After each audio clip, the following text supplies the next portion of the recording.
আচমকাই অসুস্থ হয়ে হাসপাতালে ভর্তি হয়েছেন শ্রমিক ভট্টাচার্য। জানা গেছে সোমবার সকালে তাকে একটি বেসরকারি হাসপাতালে ভর্তি করানো হয়েছে। কি এমন হয়েছে ওনার, যার কারণে তড়িঘড়ি এই শ্রমিক ভট্টাচার্যকে কার্যত হাসপাতালে ভর্তি করানো হয়েছে?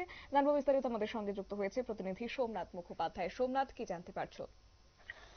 দেখো, যেটা বিজেপি সূত্রে খবর, বেশ কয়েকদিন ধরেই পশ্চিমবঙ্গ বিজেপির সভাপতি তথা রাজ্যসভার সাংসদ শ্রমিক ভট্টাচার্য জ্বরে আক্রান্ত হচ্ছিলেন এবং তিনি জ্বরের মধ্যে ওষুধ খেয়েছিলেন এবং ওষুধ খেয়ে কিন্তু দলীয় কর্মী সূচিতে তিনি রীতিমতো থাকছিলেন, বিভিন্ন জেলায় যাচ্ছিলেন, কিন্তু তার জ্বর কিছুতেই কমছিল না।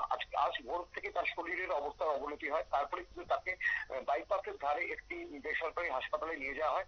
হাসপাতাল কর্তৃপক্ষ কিন্তু সাথে সাথে তাকে ভর্তি করে দিয়েছে। হাসপাতাল সূত্রে খবর, বিভিন্ন রকম টেস্ট করা হবে, তারপরে কিন্তু তার শারীরিকে কি হয়েছে, কি সমস্যা তা জানানো হবে। তবে এই মুহূর্তে তাকে পর্যবেক্ষণে রাখা হয়েছে। এদিকে ওনার হাসপাতালে ভর্তি হওয়ার পর কিন্তু খোঁজ খবর নিয়েছেন একদম অমিত শাহ থেকে আরম্ভ করে জেপি নাড্ডা পর্যন্ত, এবং বিভিন্ন জেলা থেকে বা কলকাতা অন্যান্য বিজেপি যে বঙ্গের যে নেতারা আছে তারা কিন্তু সবাই হাসপাতালে যাচ্ছেন, একবার করে দেখা করার চেষ্টা করছেন। যদিও কারোর সাথে এখন দেখা করতে দিচ্ছে না হাসপাতাল কর্তৃপক্ষ, তাকে কিন্তু রীতিমতো পর্যবেক্ষণে রাখা হয়েছে। শতাব্দী। ধন্যবাদ। অর্থাৎ বঙ্গ বিজেপির রাজ্য সভাপতি শ্রমিক ভট্টাচার্য আচমকাই অসুস্থ হয়ে পড়েছেন। জানা যাচ্ছে বেশ কয়েকদিন ধরেই জ্বরে ভুগছিলেন বছর 62 শ্রমিক ভট্টাচার্য।